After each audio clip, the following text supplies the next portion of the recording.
Item ಯಾವುದೇ ಇರಲಿ try ಮಾಡಿ ಆಚಿ ಚಿಕನ್ ಮಸಾಲಾ. ಆಚಿ ಚಿಕನ್ ಮಸಾಲಾ. ಕಳೆದ ಗುರುವಾರ ಸರ್ ಜಿನೆವಾದಲ್ಲಿ 3ನೇ ಸುತ್ತಿನ ಮಾತುಕತೆಯನ್ನು ನಡೆಸ್ತಾ ಇರ್ತಾರೆ.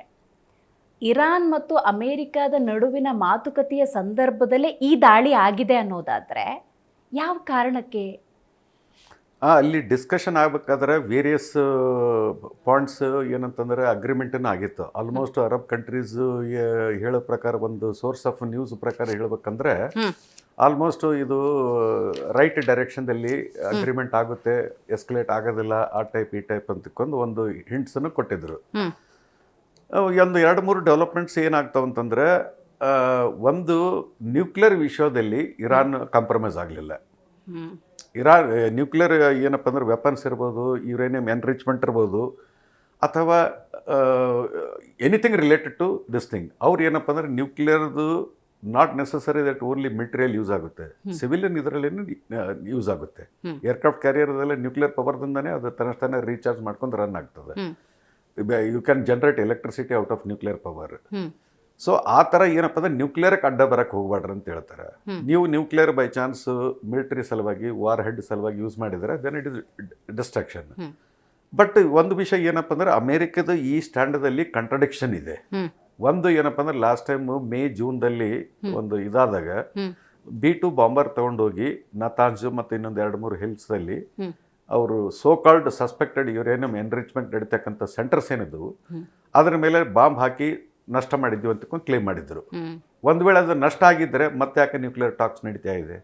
ದಟ್ ಮೀನ್ಸ್ ನಾನು ಅವಾಗ ಲಾಸ್ಟ್ ಟೈಮ್ ಡಿಸ್ಕಷನ್ ಮಾಡಿದಾಗ ಹೇಳಿದೆ, no they would have shifted the ಏನಪ್ಪ ಅಂತಂದ್ರೆ ರಾ ಮೆಟೀರಿಯಲ್ಸ್, ಅಥವಾ ಇವ್ರದ್ದು ಕ್ಲೇಮ್ಸು ಫಾಲ್ಸ್ ಇರ್ತದೆ. ಅಂದ್ರೆ ಅದೊಂದು ಫೇಸ್ ಸೇವಿಂಗ್ ಒಂದು ಏನಪ್ಪ ಅಂತಂದ್ರೆ ಸಲುವಾಗಿ B-2 ಬಾಂಬರ್ನ ಕಳಿಸಿ ಇದನ್ನ ಏನಂತಂದ್ರೆ that means Iran is very close to making a nuclear weapon or it has already made. ಇಲ್ಲಕಂದ್ರೆ ಇಷ್ಟು ಧೈರ್ಯ ಬರೋದಿಲ್ಲ.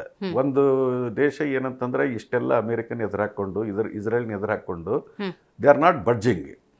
ಏನಂತಂದ್ರೆ ನೀವು ಯುದ್ಧ ಸ್ಟಾರ್ಟ್ ಮಾಡೋರು, ನೀವು ಎಂಡ್ ನಾವು ಮಾಡ್ತೀವಿ ಅಂತಕೊಂಡು ಹೇಳಿದ್ರು. ಮತ್ತೆ ದೇ ಹ್ಯಾಡ್ ವಾರ್ನ್ಡ್ ಆಲ್ಸೋ, ಇವೆಲ್ಲ ಮಿಲಿಟರಿ ಬೇಸಸ್ ಯಾವ್ಯಾವ ಅರಬ್ ಕಂಟ್ರೀಸ್ ಕೊಟ್ಟಿದ್ದಾರೆ, you will be the target, we are not going to spare you this time ಅಂತ.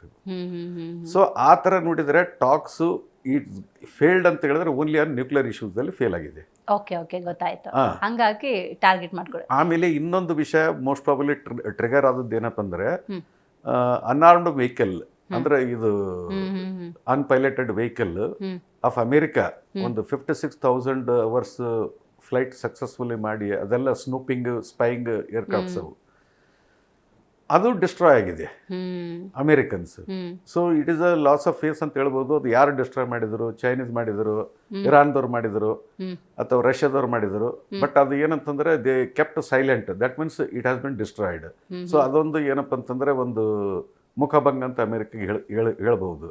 ದಟ್ ಮೀನ್ಸ್ ಅವರು ನಮ್ಮ UAV ಏನಪ್ಪ ಅಂದ್ರೆ ಅನ್ಆರ್ಮ್ಡ್ ಏರ್ಕ್ರಾಫ್ಟ್, ಅನ್ಪೈಲಟೆಡ್ ಏರ್ಕ್ರಾಫ್ಟ್ನೇ ಬೆಳೆಸ್ಬೇಕಂತಂದ್ರೆ they are gone too far ಅಂತಕೊಂಡು. ಆಮೇಲೆ ಎರಡನೇದು ಮಿಲಿಟರಿಯಲ್ಲಿ ಏನಿರ್ತದಂದ್ರೆ ಒಂದು ಗ್ರೌಂಡ್ದಲ್ಲಿ ವಾರ್ಫೇರ್ ಇರ್ತದೆ, ಏರ್ದಲ್ಲಿ ಇರ್ತದೆ, ಸೀದಲ್ಲಿ ಇರ್ತದೆ. ಫೋರ್ತ್ ಮೋಸ್ಟ್ ಡೈಮೆನ್ಷನಲ್ ಏನಪ್ಪ ಅಂದ್ರೆ ಪರ್ಸೆಪ್ಷನ್ ವಾರ್. ಈ ವರ್ಲ್ಡ್ಗೆ ಏನಪ್ಪ ಅಂದ್ರೆ ನೀವು ಯಾವ ಥರ ಪರ್ಸೆಪ್ಷನ್ ಕೊಡ್ತೀರಿ, ಯಾವ ಥರ ನೀವು ಬಿಲೀವ್ ಮಾಡಂಗೆ ಮೀಡಿಯಾದಿಂದ ಕವರ್ ಮಾಡ್ತಾರೆ ನ್ಯೂಸ್. ಸೊ ದಟ್ ಪರ್ಸೆಪ್ಷನ್ ವಾರದಲ್ಲಿ ಏನಂತಂದ್ರೆ ಇರಾನ್ ವಾಸ್ ಫುಲ್ಲಿ ಪ್ರಿಪೇರ್ಡ್. ಇವ್ರನ್ನ ನಂಬೋಕೆ ಅಮೇರಿಕನ್ ನಂಬೋಕೆ ಆಗೋದಿಲ್ಲ. So they were fully prepared. ಈಗ ಖಮೇನಿ ಡೆತ್ ಕನ್ಫರ್ಮ್ ಆಮೇಲೆ ಆಯ್ತು. ಅದಕ್ಕಿಂತ ಮೊದಲು ಎಲ್ಲ 14 ಬೇಸಸ್ ಮೇಲೆ 14 ಅಮೇರಿಕನ್ ಬೇಸಸ್ ಮೇಲೆ ಅಟ್ಯಾಕ್ ಆಗಿದೆ. ಅಂದರೆ ಪ್ರಿಸಿಷನ್ ಟಾರ್ಗೆಟೆಡ್ ಮಿಲಿಟರಿ ಟಾರ್ಗೆಟ್ಸ್ ಅಲ್ಲಿ ಹಿಟ್ ಆಗಿದೆ, ರೀಚನ್ ಆಗಿದೆ. ಅಂದರೆ ನಿಮ್ಮದು ಸೋ ಕಾಲ್ಡ್ ಇಷ್ಟೆಲ್ಲ air defence, third iron dome, ಯಾರೋ 1, ಯಾರೋ 2, ಡೇವಿಡ್ ಸ್ಲಿಂಗ್, ಇವೆಲ್ಲ ಏನು ಮಾತಾಡ್ತಾ ಇದ್ರಲ್ಲ ಅದು ಎಲ್ಲಿ ಹೋಯ್ತದು? That means something has pierced into your. ಈಗ 10 ಮಿಸೈಲ್ದಲ್ಲಿ 4 ಲ್ಯಾಂಡ್ ಆದ್ರೆ ದಟ್ ಸಫಿಷಿಯಂಟ್. ಸೊ ಆ ಥರ ಏನಂತಂದ್ರೆ ಇವ್ರದ್ದು ಹೊಗಳ್ಕೊಳ್ಳೋದು, ಕೊಚ್ಕೊಳ್ಳೋದು ಜಾಸ್ತಿ ಆಯ್ತು. ಅದಕ್ಕೆ ಪರ್ಸೆಪ್ಷನ್ ವಾರ್ ಅಂತಾರೆ. ಸೊ ಅದು ಈಗ ಕಮಾಂಡ್ ಅಂಡ್ ಕಂಟ್ರೋಲ್, ಈಗ ಕಮ್ಯುನಿಸ್ಟ್ ಹತ್ಕೊಳ್ಳೇನೆ ಕಮಾಂಡ್ ಅಂಡ್ ಕಂಟ್ರೋಲ್ ಎಲ್ಲ ನಷ್ಟ ಆಗಿಬಿಡ್ತು, ಏನು ಮಾಡೋಕ್ಕಾಗೋದಿಲ್ಲ, it is total under confusion ಅಂತ ಹೇಳಕ್ಕಾಗೋದಿಲ್ಲ. ಯಾಕಂದ್ರೆ ಆತ ತೀರಿದ ನಂತರನೇ ಇದು ಅಟ್ಯಾಕ್ ಆದದ್ದು ಆಫ್ಟರ್ 2 hours. ದಟ್ ಮೀನ್ಸ್ ಒಬ್ಬರು ಈ ನೀವು ವೆರಿ ವೆಲ್ ಒಂದೊಂದು ದಿವಸ ಇವ್ರು ಏನಪ್ಪ ಅಂದ್ರೆ they will take my wicket ಅಂತ ಒಂದು. ಕರೆಕ್ಟ್. ಸೊ ಅದು succession plans, military plans, once I am dead who will take over, ಆ ಟೈಪ್ ಎಲ್ಲ ಪ್ಲಾನ್ ಆಗಿರುತ್ತೆ.